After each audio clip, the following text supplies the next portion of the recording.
ফ্যাসিবাদ বন্ধে পিআর পদ্ধতির নির্বাচন উত্তম, বলছেন চরমোনাই পীর।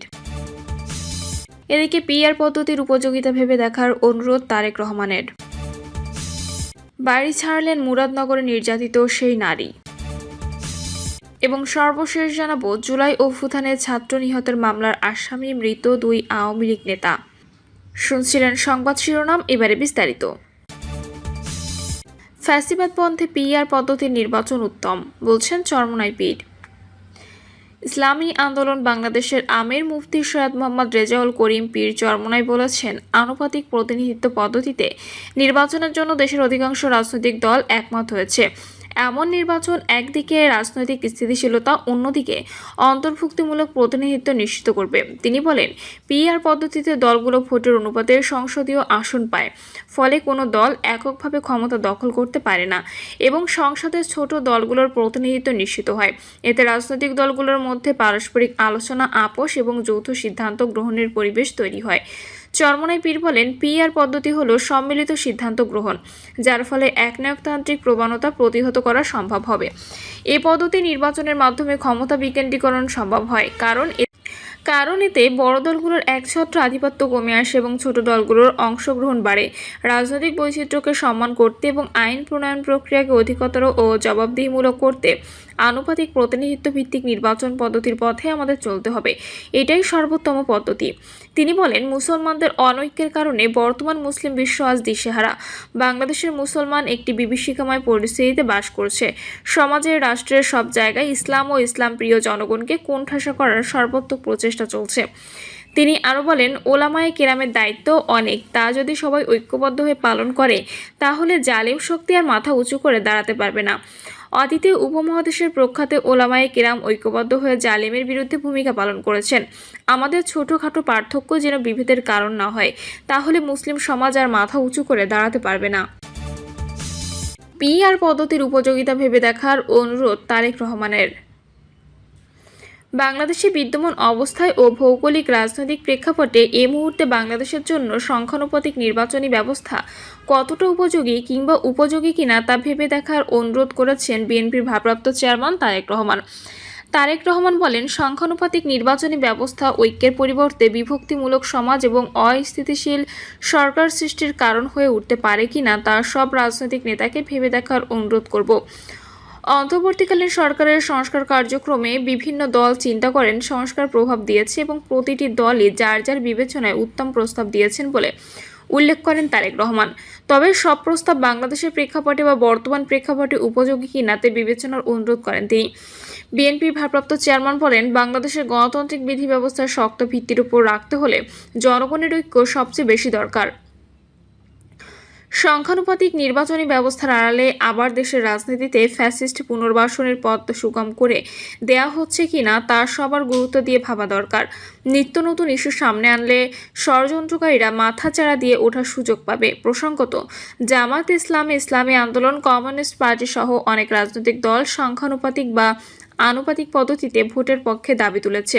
তবে বর্তমানে বাংলাদেশের অন্যতম বৃহত্তম রাজনৈতিক দল বিএনপি এই পদ্ধতির বিরোধিতা করে প্রচলিত সংসদীয় পদ্ধতিতে নির্বাচনের পক্ষে অবস্থান করছে। আনুপাতিক প্রতিনিধিত্ব বা পিআর হচ্ছে নির্বাচনী ব্যবস্থার এমন একটি পদ্ধতি যেখানে আসন বণ্টন হয় প্রতিটি রাজনৈতিক দলের প্রাপ্ত ভোটের আনুপাতিক হারে। উদাহরণ হিসেবে বলা যায়, যদি কোনো দল মোট প্রদত্ত ভোটের শতকরা 10% পায়, তাহলে সেই দল আনুপাতিক হারে সংসদের 10% বা 30টি আসন পাবেন। বাড়ি ছাড়লেন মুরাদনগরে নির্যাতিত সেই নারী। কুমিল্লার মুরাদনগরে ধর্ষণের নির্যাতনের শিকার সেই নারী বাড়ি ছেড়েছেন। সকাল থেকে বিকেল পর্যন্ত তার বাড়িতে তালা ঝুলতে দেখা যায়। তবে তার বাড়িতে প্রতিদিনের মতো আজও লোক সমাগম ছিল। পুলিশ বলছে, ঘটনার পর প্রতিদিনই তাদের বাড়িতে বিভিন্ন শ্রেণী পেশার লোকজন ভিড় করেছে। এছাড়া গণমাধ্যম কর্মী, ইউটিউবার, বিভিন্ন সংস্থা ও সংগঠনের কাছে সাক্ষাৎকার দিতে দিতে বিব্রত হয়ে তিনি বাড়ি ছেড়েছেন। নাম প্রকাশে অনিচ্ছুক তার দুজন প্রতিবেশী বলেন, ওই নারী বাড়ি ছেড়ে কিছু সময়ের জন্য থানায় অবস্থান করেন। তিনি বাড়ি ছাড়েন।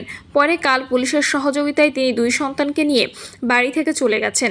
তাই আজ তাদের পরিবারের কাউকে দেখা যায়নি।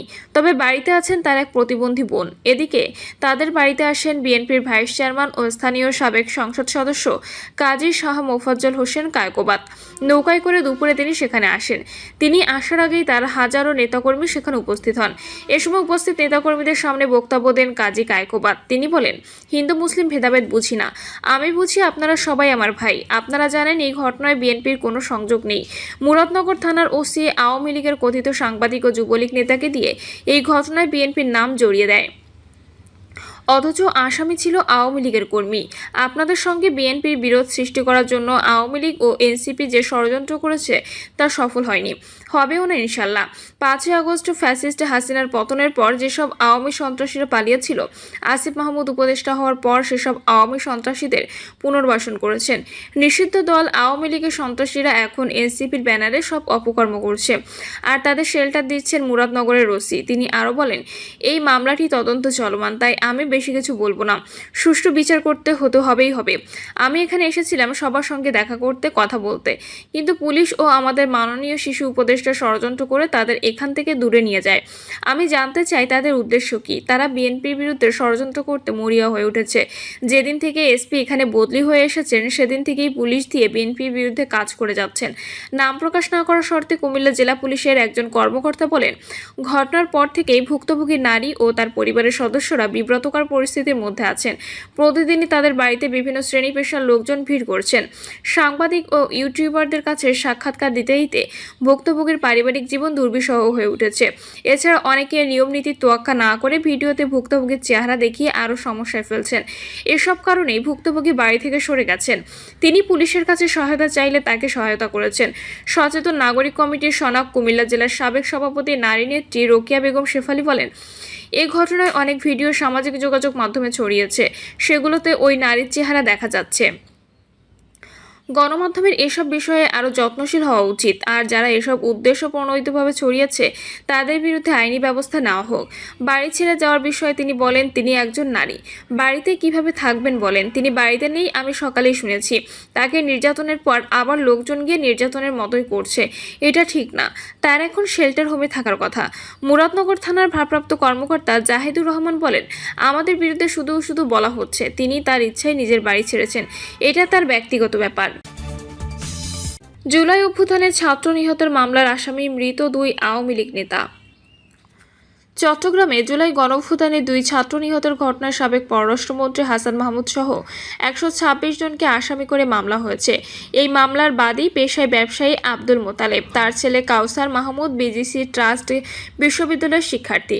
গত বছরের 4 আগস্ট বৈষম্য বিরোধী আন্দোলনে অংশ নিয়ে কাউসার নগরের নিউ মার্কেট গোল চত্বরে গুলিবিদ্ধ হন। পরে 13 অক্টোবর ঢাকার সিএমএইচে চিকিৎসাধীন অবস্থায় মারা যান। আলোচনা করে মামলা করতে এতদিন দেরি হয়েছে বলে এজাহারে উল্লেখ করেন বাদী। মামলার এজাহারে চট্টগ্রাম মহানগর আওয়ামী লীগের মুক্তিযুদ্ধ বিষয়ক সম্পাদক বীর মুক্তিযোদ্ধা দেবাশিস গুহ বুলবুলকে 55 নম্বর এবং নগর আওয়ামী লীগের কার্যনির্বাহী কমিটির সদস্য অমল মিত্রকে 58 নম্বর আসামি করা হয়। অথচ 2023 সালের 7ই মে অমল মিত্র মারা যান, আর দেবাশিস গুহ বুলবুল 2020 সালে করোনায় আক্রান্ত হয়ে মারা যান। প্রিয় দর্শক, এই ছিল এখনকার সর্বশেষ সংবাদ। আপডেট সব সংবাদ পেতে চ্যানেলটি সাবস্ক্রাইব করে বেল আইকনটি ক্লিক করে রাখুন।